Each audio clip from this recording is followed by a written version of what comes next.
ахуал қалыптастырады, яғни бір сөзден басталатын ереже деген. Алдымызда не деп отыр? Бұл жерде сендер қажеттілікті біздің тақырыбымызға байланысты әрқайсымыз осы сабақта қажетті деп санайтын бір ғана сөз айтамыз. Мысалға, Зереге құрмет, тыңдау деген сияқты сөздерді айтасыңдар, осы буллингке байланысты. Біз сабақта не істеуіміз керек? Сол жайлы бір сөзден айтып шығамыз бәріміздің. Айтамыз, Аймелиге айтамыз, Аймели Зереге айтамыз. Солай кезекте айтамыз.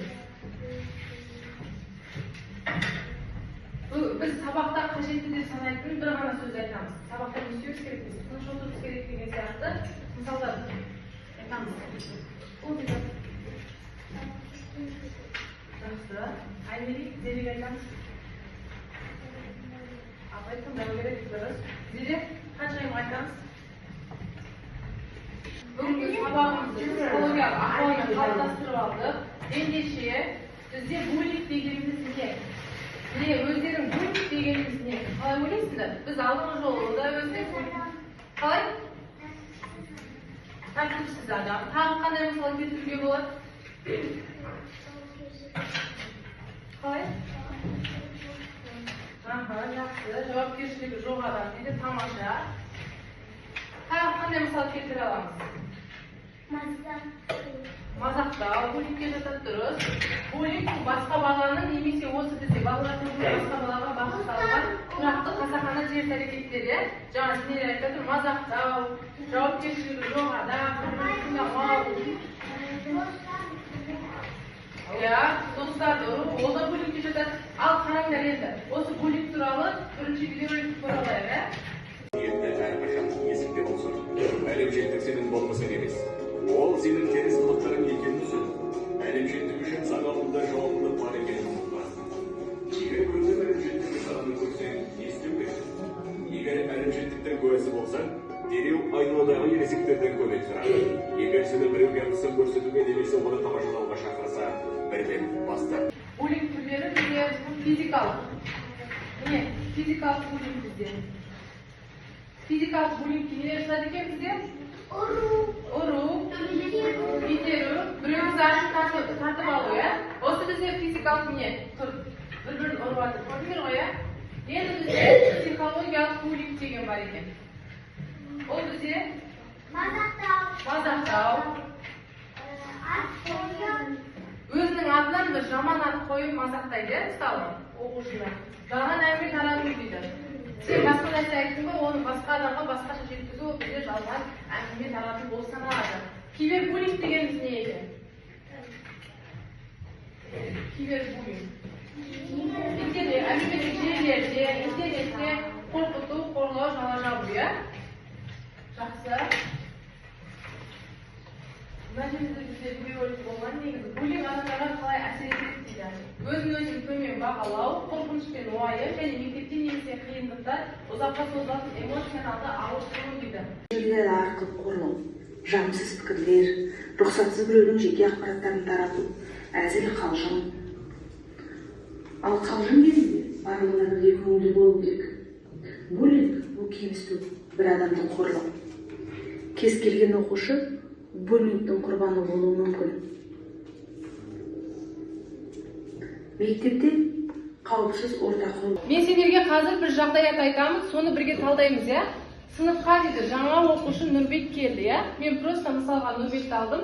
Оның киімі сәл ескілеу дейді, сөйлеуі де ұялып сөйлейді, ұялшақ ортамен араласуында ыңғайсыздық бар да онда.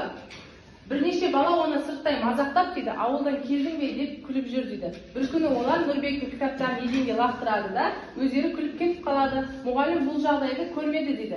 Бірақ Нұрбек үндемей кітаптарын жинап орнына отырады дейді. Бұл жерден қалай талдасақ болады осы жағдаятты? Қалай ойлайсыңдар өздері? Біз не істеуіміз керек Нұрбекті сыныпта, басқа оқушылар?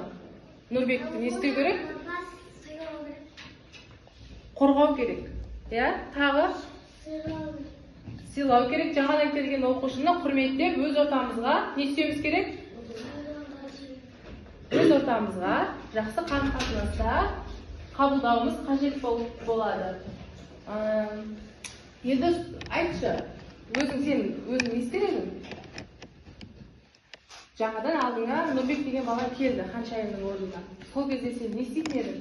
Если сол Нұрбекке Дидар мысалға буллинг көрсетіп тұрған болса, сен өзің сол жағдайда не істер едің Нұрбекке? Өз ойыңды айтшы. Нұрбекке қалай көмектесер едің? Елдос айтамыз.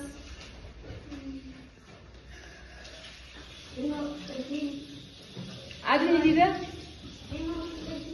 Мен ұрып тастайтын едім? Жоқ, болмайды олар. Оның өзі буллингке жатып тұр ғой. Буллингсіз. Ұруды, кемсітуді, қорлауды тоқтату керек. Нұрбекке тиіскен қалай? Ескертеміз. Жақсы сөзбен жай ғана түсіндіру керек, Жақсы.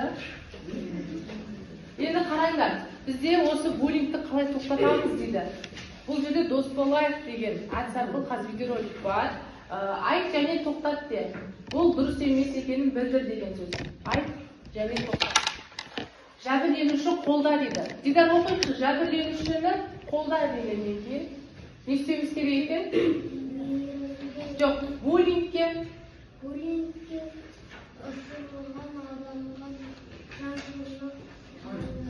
яғни жәбірленушіні қолда деген, мысалы басқа біреу досыңа жаман сөз айтып тұрған болса, сол адамға жанашырлық танытты, ол адамды қорғау керек, Мейірімді бол және өзгелерді қамты дейді. Төре оқимыз. Мейірімді бол және өзгелерді қамты. Мейірімді бол, өзгелерді қамты. Мысалға, біздің сыныпта қазір Әділ, жаңадан келген оқушы. Біз Әділді не істеуіміз керек? Құрметтеуіміз керек, бөліп жармауымыз керек. Өз ортамызды, өз сыныбымыздың оқушысы ретінде қабылдауымыз қажет. Сенімді ересекке немесе мұғалімге айт дейді. Аймерей, сенімді ересекке немесе мұғалімге айт. Оқыңыз. Дайды, жасырмай жеткіз дейді. Не істеуіміз керек? Жаңа видеороликте де айтылды. Не істеуіміз керек? Сенімді ересекке немесе мұғалімге айт дейді. Мысалы, Дидар мен Елдос төбелесті. Сол кезде біз не істеуіміз керек? Апайға айту керек. Болмаса ересек дұрыс, психолог апайға да айту керек. Дос болуымыз керек. Бірімізге біріміз күлмеуіміз керек.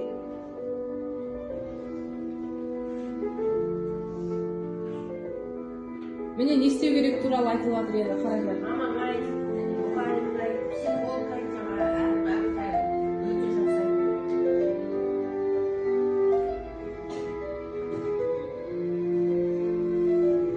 Досты жалғыз қалдырмау керек екен, дос болу керек екен. Осы оқушының орнында болсаң, әрекетің қандай болар еді?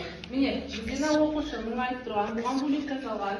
Ол оқушылар күліп жатыр. О деп ана несіне киіміне күліп жатыр. Көрдіңдер ме? Дұрыс. Мына оқушының орнында болғанда сендер қандай болар еді? Қандай әрекет жасайтын едіңдер?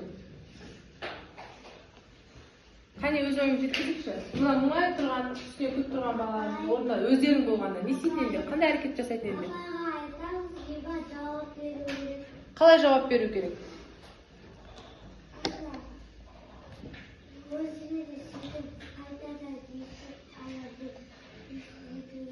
Жоқ, олай оның өзі буллингке жатып тұр ғой, олай өзіне жауап қайтаруға болмайды.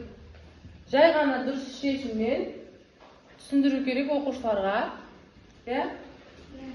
Сол кезде ғана бізде буллингтен қалай қорғану керек екені сол кезде байқалады. Ал сен мына істеп тұрған әрекетті қайтарып өзіне қайтаратын болсаң, ол өзі буллингке жатып тұр ғой.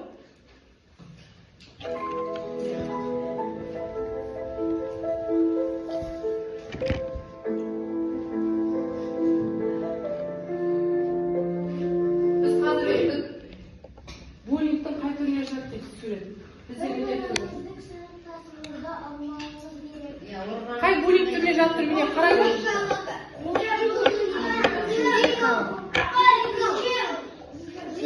Физикалық па? Өте дұрыс. Физикалық буллингке жатыр. Себебі бұл жерде не істеп тұр? Ұрып жатыр, дұрыс.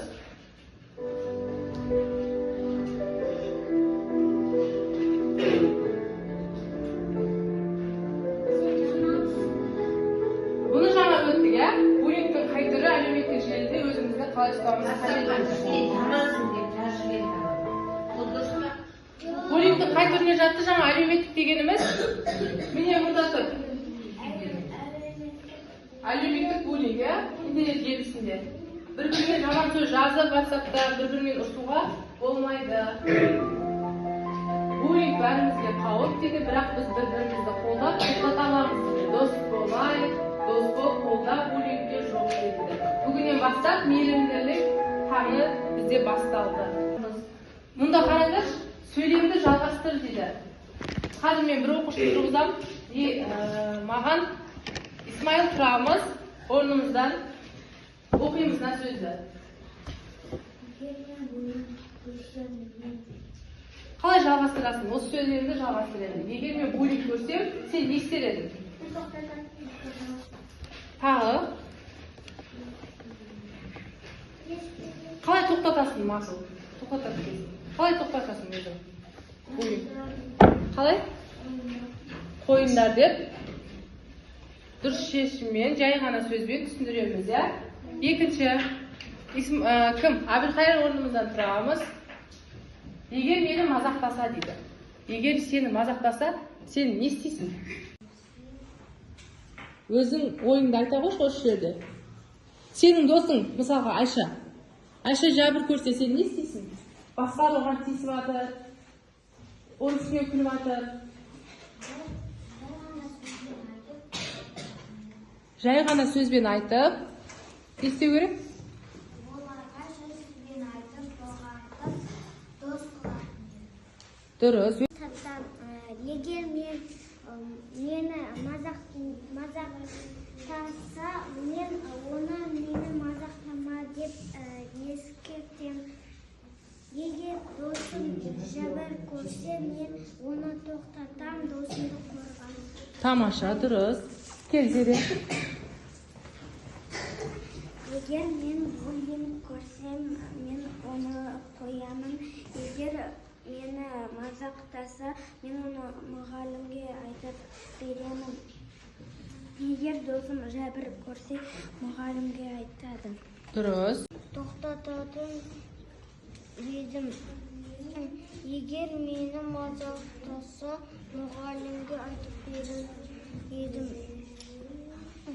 Егер менің досымды жәбірлесе, мен оны құтқаратын едім. Дұрыс, өте тамаша. Енді оқимыз ба? Оқимыз. Егер мен буллинг көрсем, мен тоқтатамын. Егер мен мазақтаса, мұғалімге айтып беремін. Егер досым жәбір көрсе, оған көмектесемін. Өте тамаша. Апайға айту керек. Егер мен мазақтаса, жай сөзбен айту. Егер досым жәбірлеп батса, досымды қорғау. Буллинг дегеніміз өзі не екенін түсіндік, иә, бәріміз, иә? Буллингті қалай тоқтату керек екенін де түсіндік. Буллингті біз қалай тоқтату керек екенбіз?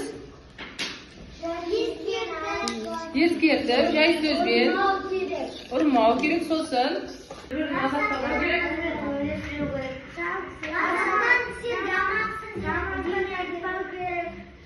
Жақсы. Ал оқушылар бүгінгі сабақты түсінген болсаңдар, осы ең соңында бізде қорытынды бірге өзгеріс жасайық деген. Әрқайсымыздың кішкентай ғана қайырымды ісіміз үлкен өзгерістерге жол ашады дейді. Мысалы, қаншайым үлкен кісіге жәрдемдесті, сөмкесін көтергізіп, соның бәрі бізде қайырымды үлкен өзгеріске жол ашады. Bir жылы сөз, bir жаңашылдық қадам өзінің өмірін жақсартуы мүмкін дейді. Сен мысалы Аминаға бір жылы сөз айтшы қазір осы жерде. Жоқ, жылы сөз айтсай. Сен тәртіптісің. Сен тәртіптісің. Осының өзі мысалға Аминаны қуантты, иә? Буллингке қарсы тұру дейді, тек жәбірленушіні қорғау емес, бұл әділдік пен мейірімділікті таңдау дейді. Біз үнсіз қалмасақ, бір-бірімізді қолдасақ, ол бізде шынайы өзгеріс жасауға қабілетті болып келеміз. Бір-бірімізді күштіміз дейді, иә? Бірге әрекет етсек не орнайды дейді? орнайды, иә? Бірге өзгеріс жасайды дейді. Ал оқушылар бүгінгі сабақ түсінікті болды ғой, иә? Буллингке ұшыраған. Ал бүгінгі аптадан бастап біз енді тек қана бір-бірімізбен жақсы сөздер айтып, дос болып, бір-біріміздің үстімізден күлмей, буллингке жол бермеуіміз керек, иә?